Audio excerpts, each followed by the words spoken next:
తాజాగా ఈ అంశంపై అమ్మడు ఓ క్లారిటీ ఇచ్చేసింది. ఇప్పుడిప్పుడే స్పెషల్ సాంగ్స్ చేసే ఆలోచన లేదు. అలాగని వాటిలో నటించనని కాదు. ఆ పాటలు చేసే సమయం ఇంకా రాలేదు. శ్రీలీల అంటే అందరికీ గుర్తొచ్చేది అమ్మడు మంచి డాన్సర్ అని. తొలి సినిమాతోనే సొగసరి ఆ ముద్ర వేసేసింది. చిన్ననాటి నుంచే డాన్సర్ కావడంతో ఎలాంటి స్టెప్పులైనా అవలీలగా వేయగల నటి అన్నది అర్థమైంది. డాన్స్ పరంగా చూస్తే సాయి పల్లవి తర్వాత అంతగా పేరు తెచ్చుకుంది శ్రీలీలానే. నేటి జనరేషన్ హీరోయిన్లు ఎంతమంది వస్తున్నా డాన్స్ లో స్పార్క్ మాత్రం కొందరికే సాధ్యం. అందులో సాయి పల్లవి, శ్రీలీల పోటీ పడతారు. ఇక శ్రీలీలకు తెలుగులో మంచి మాస్ ఫాలోయింగ్ ఉంది. సరిగ్గా ఇది గుర్తించిన త్రివిక్రమ్ గుంటూరు కారంలో అమ్మడితో కుర్చీని ఏ రేంజ్ లో మడత పెట్టించాడో తెలిసిందే. ఈ పాటతో మాస్ లోకి మరింత బలంగా వెళ్ళింది.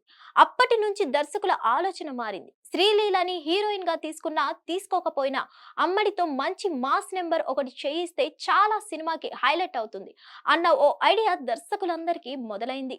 ఈ క్రమంలో పలువురు స్టార్ డైరెక్టర్లు సైతం శ్రీలీలను ఆ విధంగా అప్రోచ్ అయ్యారు. కానీ ఎందుకనో సెట్ అవ్వలేదు. తాజాగా ఈ అంశంపై అమ్మడు ఓ క్లారిటీ ఇచ్చేసింది.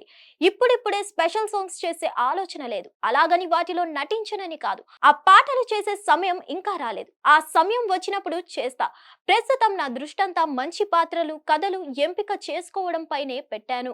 నా దృష్టిలో స్టార్ట్ అనే కిరీటం 2-3 సినిమాలతో వస్తుంది అంటే నమ్మను. ఎంతో అనుభవం, ఎన్నో వైవిధ్యమైన పాత్రల్లో నటించినప్పుడు అవి సక్సెస్ అయినప్పుడు మాత్రమే స్టార్ అని పిలిపించుకోవడానికి ఇష్టపడతారు. అంతవరకు నన్ను స్టార్ అని పిలవాల్సిన పని లేదు.